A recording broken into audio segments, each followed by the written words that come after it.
workout regime she had tried out. She had come at a point when the power had gone off, electricity had gone off, and she actually managed to climb my 3 floors to come for the consultation. Okay? By the time she climbed the 3 floors, she was absolutely and completely incapacitated. It took her at least about 20-25 minutes to gain her composure enough to sit. It was a mammoth task. But the thing to note here is, she was at a point where things could be reversed. A point of no return comes very fast. We tend to basically think that, yeah, I'll do it a little later. Where years fly by, God knows.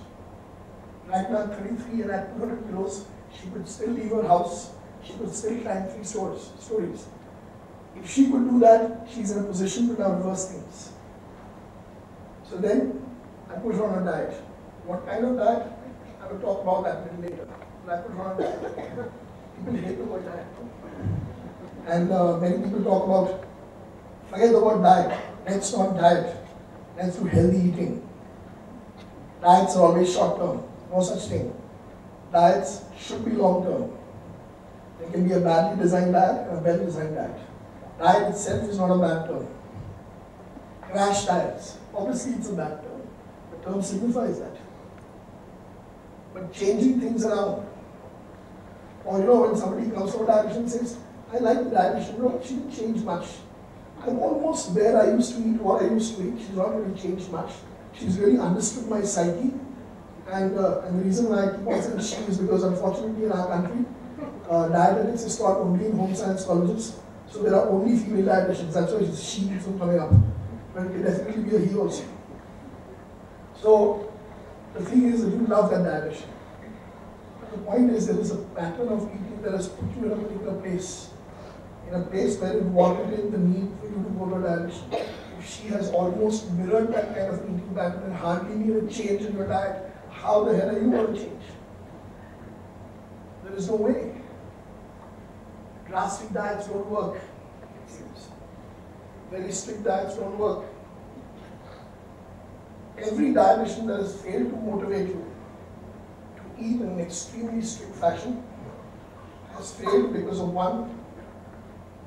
To explain that reason, I need to share a story with you. You know Mahatma Gandhi? Well, Mahatma Gandhi was a great counselor, correct? Amongst other things. A great counselor as a person who convinced people. Obviously, convinced the entire nation to follow a particular strategy that led to our independence. Extremely stubborn fellow, and also knew how to basically convince people. At his ashram, there were people, I don't know, some of you might be knowing this story also. At his ashram, there were people who used to come to him for various reasons, not just matters of national security, or not just matters of independence or politics, but very small reasons. So there was this mother who got a small child with him. He said, Babuji, please talk to him. He eats a lot of jaggery. And he eats so much jaggery that it scares me that he'll fall sick. So Mahatma Gandhi tells her, come back after a week. Okay? She comes back after a week with a child.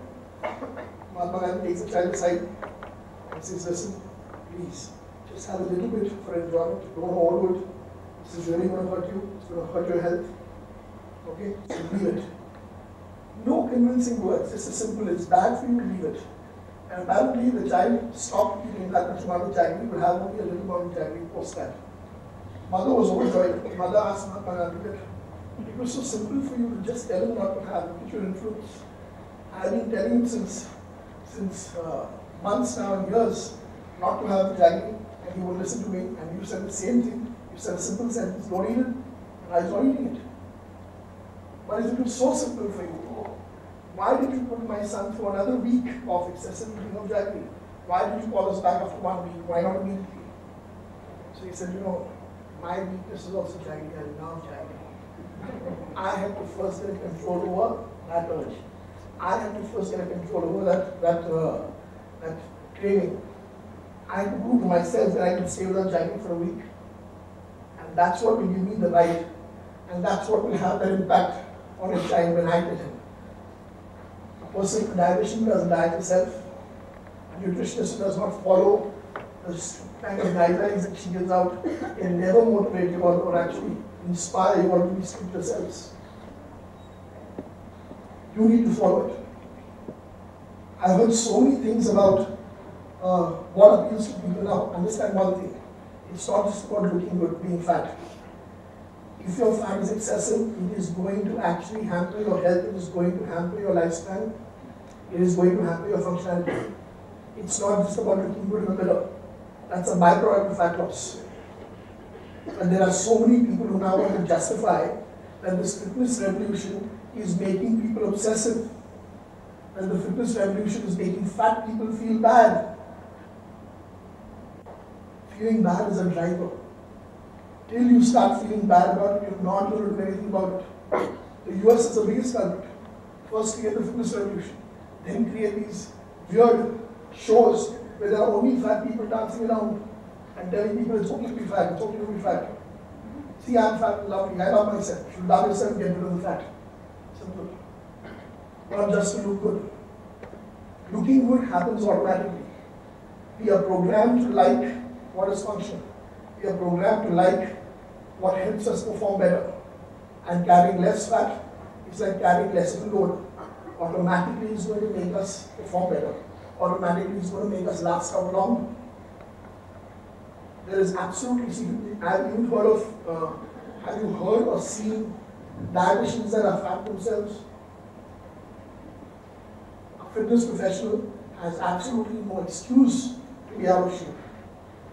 And a fitness professional could be anybody, a trainer or a dietitian. Lack of knowledge is what makes people not get results. And we are supposed to be the ones to give the knowledge. How can we be out of shape? What excuse do we have? So have you come across dietitians who are overweight? Have you come across dietitians who are overweight? A question to you all. Yes. Have you asked them why? No? Out of politeness? Forget politeness. The next time, do that dietitian a favor. Put that dietitian on a tight spot. Say, if you are a consultant who's going to make me lose fat, why don't you apply that knowledge yourself? Most dietitians, you look into their different boxes, and it's a shocker. Because everything that the woman is told you not to have is there in that daba. How is these dietitians, in fact, somebody told me that a very fit looking dietitian might not work. People like to be with people who they identify with. So if I'm fat, I'm more comfortable going to a fat nutritionist. Even that I've heard. One thing I can tell you, identification, like for instance, there is this girl who's been with me for a very long time, and she wants to get back into personal training, and she has always been overweight. She's always had excess fat for all these years. If she transforms herself right now, and any normal person can actually create a huge transformation in just 4 months of dedicated diet. That's all that it requires. And if you look at 4 months in the broader scheme of things, like over a span of an entire lifetime, what is 4 months? And then does it stop there? Can you revert back to your normal eating patterns after you get results after 4 months? Or you can't. But once you get those results, the results will spur you on to stay there. You will give yourself that chance. So I told her, the fact that you were always fat will actually work in your favor, will help you with your clients, because your clients will identify that you were fat and you made the transformation. So having made that transformation, well, the transformation is to me. Just being fat, always being fat, there is nobody that you will inspire. Fitness is also about anti-aging. How many of you all want to stay young? You know, it's a surprising thing. All throughout my 30s, I was dying to touch 40. I want to be 40. I want to be 40. Okay? Because it's a nice saleable age. But I'm 40, I'm 42, I'm 43. But I still look 30. That's a saleable thing. Okay? Once I turn 50. But when I turned 40, after that, I was so conscious of what makes me look old. Again, I was constantly trying to look younger and younger, which never happened. All throughout my 20s and 30s, I wanted to be older. The moment I touched 40, I wanted to look younger in every aspect. That's when I really started connecting with people who want to hold on to youth. What do you mean by youth? What does youth signify to you? Just look. How you climb stairs, how you run after a bus, how you do things. Correct? How many people say these things? Are you guys saying that? Nowadays I can't do that. I used to manage that. I can't do that right. In fact, one of my passions apart from fitness is biking. I don't know if you know, but I came on my bike from Mumbai for the seminar. And I found a like-minded friend right here who's also a biker. So here's another, I was at one of this store, Performance Racing in Tardeo, Mumbai. And it's owned by 3 bikers. So they were all, every time I go there, they all get me, yeah, we want to go to the gym, yeah, we want to work out. We also want to work out, but nahi ho raha hai. Now I had to find the hook. Now one of them is joining the gym. Now how would I convince him to join the gym? What is his passion? Where is his interest? Biking. I said, now when you sit on the bike, does your lower back spasm up after a while? He says, yeah, man, it's starting to give me signs of bother. I have to actually scare him thinking that the one thing that he loves, which is biking, is going to be out for him in the next few years. The body just keeps on weakening. Biking, long rides, no matter how good your bike is abuse on the body. In fact, all the adventurous things that we would like to do in life is abuse on the body.